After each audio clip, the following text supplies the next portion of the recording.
And we're still breaking the story we brought to you earlier on that the former president of Nigeria, Muhammadu Buhari, GCFR, died earlier on today. And we also have a breaking news story that he died earlier on in a London clinic. And this report comes from the former spokesperson of the president, Garba Shehu, indicating that the former president died in a London clinic. And we have our correspondent Femi Akonde standing by to give us more on this heartbreaking story. Femi, we understand from what we've been getting earlier on from the former spokesman Garba Shehu that the president was recovering. What seems to have gone wrong? What do you know about this shocking news that has shattered many as we speak at the moment?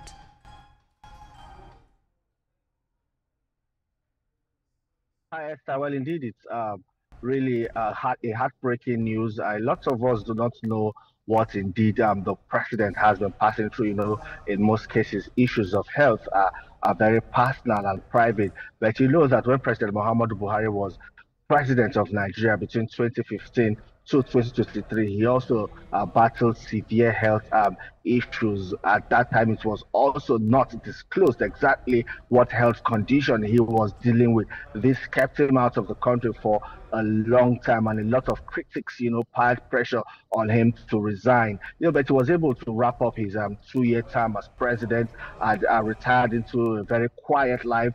From Daura, he moved back to Kaduna State, and even when he fell sick again and was moved to London, where we later heard that he was recuperating. A lot of people did not know because of the quiet life President Muhammadu Buhari chose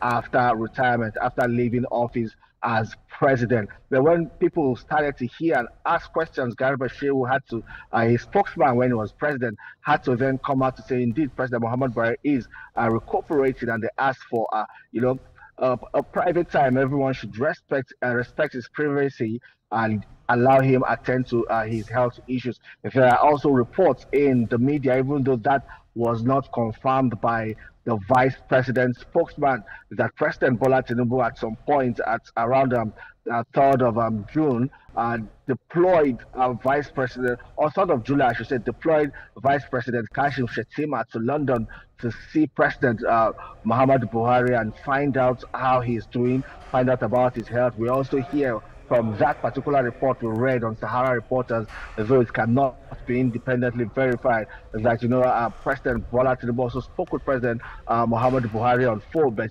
it also goes to show the relationship that exists between these two men. And President Bola Tinubu was always looking out for his predecessor in office because they have a long-standing relationship. We are yet to get an official response from President Bola Tinubu as President and Commander-in-Chief of the Armed Forces reacting to President Muhammadu Buhari's death, because this news just became public at about 1 hour, less than 1 hour ago. But we know that President Bola Tinubu would have been briefed, would have received briefings, and would have also spoken to some close family members of President Muhammadu Buhari. So we hear he died in the London hospital. We do not have details now about plans for funeral, because as a Muslim, everyone is expecting that he will be buried according to Islamic rites, but there are no plans yet. We are expecting the coming minutes and hours, a lot will begin to unfold, and a lot of more information will then be made public. Esther. Yeah, indeed. While we wait for the rites of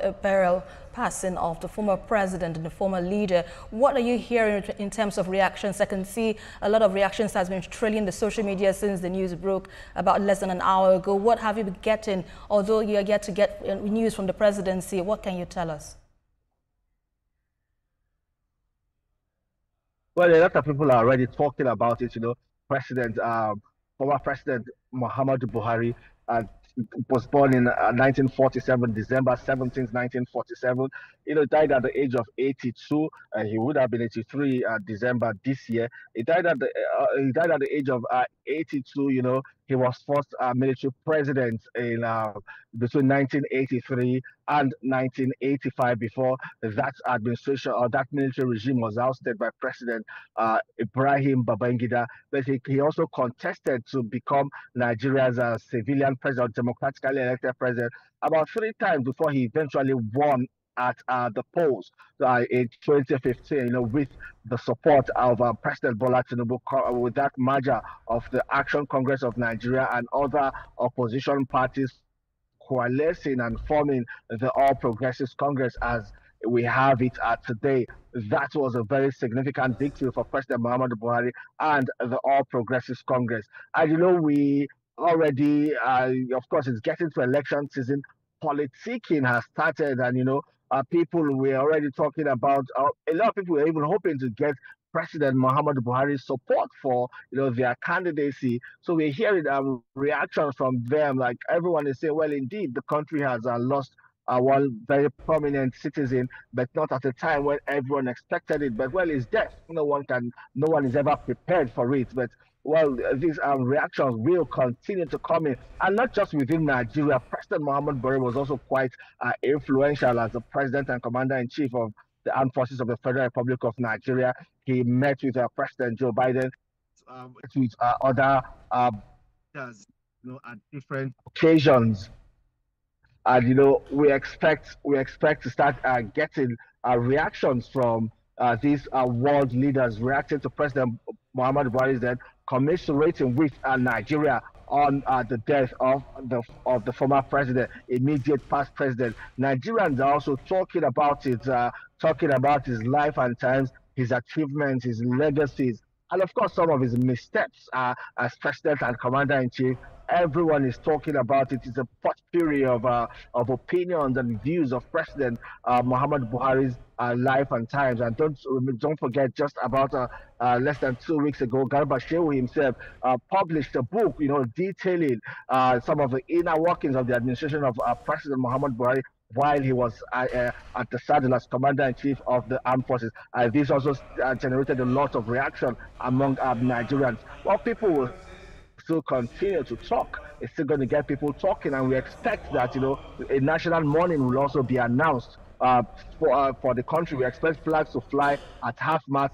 That will be declared most likely from tomorrow, because he was a former president of Nigeria. It's going to be a national mourning period from Nigeria, but we don't know how many days of mourning will be declared by President Bola Tinubu. Right, I'll still keep you on to this because it is really a shocking news, like you've mentioned, and many of us are just wondering how this happened, although we get to get a word from the presidency or what could be the likely cause.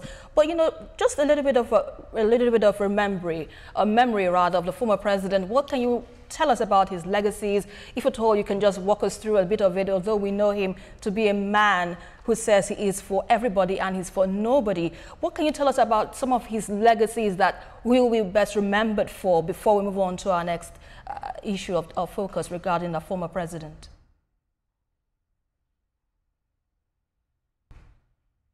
Well, one thing that President Muhammadu Buhari was well known for, was his integrity, and that was what they used to sell him as a candidate at that time in 2015, and that was also what won him the election, because Nigerians were tired of the system of corruption, misadministration, and a whole lot of issues affecting governance in the country. President Muhammad Buhari came as that man who will effect change, who will help tackle insecurity, who would help also fix the economy. Yes, he did his best. It was also quite challenging, but he was also able to achieve a lot. Also, in terms of infrastructure, there were so many road projects constructed across the country under him. In the southeast, they would also remember him for the construction of the second Niger Bridge. There were also very significant and crucial infrastructure that were built across the country by President Muhammad Buhari's administration. And in the oil industry, they'll remember him for the Petroleum Industry Act that effectively helped, put aside the payments of fuel subsidy, which a lot of people agree that it has become an organized crime. President Bola Tinubu, President Muhammad Buhari's administration, through the signing of the Petroleum Industry Act made away with that subsidy regime, which President Bola Tinubu's administration came on board and then sustained it. Even in the health sector, his achievements are quite clear there. There are so many turnaround of the country's tertiary hospitals across the country, including the primary health care center. He was also the president when Nigeria, when there was the global pandemic, the COVID-19 pandemic. It was quite interesting to see how, he was also able to galvanize resources as the incident commander of the country, galvanize resources and everyone together to just help Nigeria flatten the curve of transmission. It was a very difficult moment for Nigeria. The economy went into recession about 2 times under President Muhammad Buhari's administration, but eventually he was able to pull resources together, put some policies in place that helped the country gradually come out of the doldrums and back on its feet. He was in charge at a very challenging time in Nigeria's history.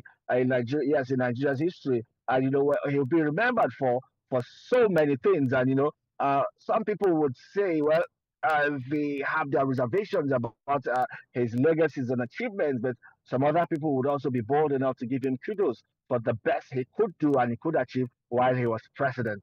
Esther. All right, we'll keep a tab with you closely as soon as we have them. Just stay on the line with us, Femi. We need to quickly look at the life and times of one of Nigeria's most prominent political figures and elder statesman, Muhammad Buhari, who passed away a couple of minutes ago. Here's a time.